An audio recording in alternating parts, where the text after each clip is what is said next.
അപ്പൊ കേരയുടെ തലേന്ന് പിടിച്ചേ നമുക്ക് തലക്കറി ഉണ്ടാക്കിയാലോ?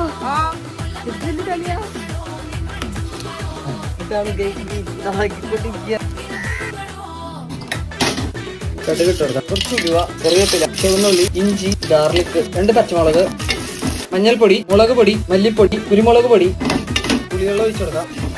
കുറച്ച് വെള്ളം ഒഴിച്ചു കൊടുക്കാം. നീന്തല ഇറക്കിക്കാം.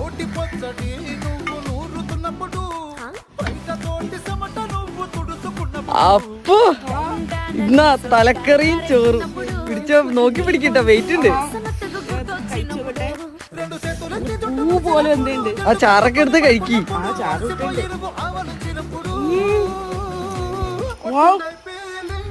ഇതിനിപ്പോ ശരിക്കും ചോറല്ലായിരുന്നു, കിഡിലെ കപ്പയായിരുന്നു വേണ്ട. ഇതേപോലെ വലിയൊരു പീസ് എടുത്തിട്ട്